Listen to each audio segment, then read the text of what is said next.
In this video, I'll show you how to turn off Out of Office in Microsoft Teams. If your Teams profile is showing Out of Office, the good news is that you can remove it directly from Teams in just a few steps. Microsoft says the Out of Office setting in Teams is connected to your status message and automatic replies, and in many cases, it also syncs with Outlook. That means turning it off in Teams can also update the connected Out of Office settings tied to your Microsoft 365 account.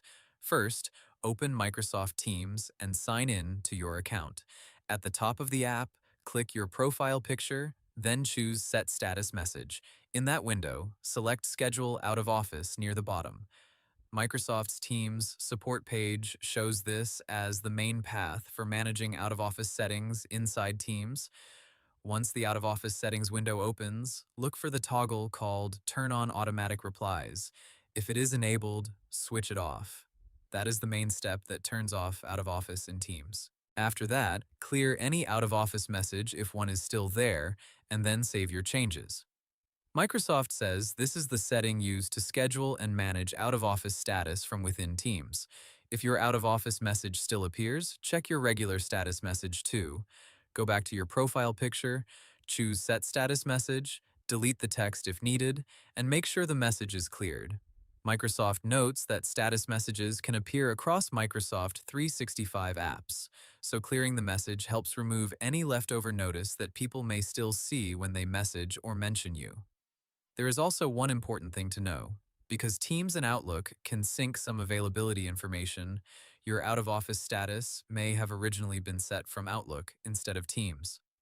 Microsoft's support content explains that work location, work hours, and out-of-office related changes can reflect across both apps. So if the status does not disappear right away in Teams, check Outlook automatic replies as well and make sure they are turned off there too. In Outlook, the basic idea is similar. Open the automatic replies settings, find the Turn on Automatic Replies option, and disable it. Microsoft says that if automatic replies are left on without an end time, they stay active until you manually turn them off. That is why some people continue to appear as out of office even after returning to work. So the steps are simple. Open Teams, click your profile picture, go to Set Status Message, open Schedule Out of Office, turn off automatic replies, and clear the message if needed. If it still shows, check Outlook and turn off automatic replies there as well. That's how to turn off Out of Office in Microsoft Teams. Hope the tutorial was helpful. Subscribe to my channel and see you in the next video.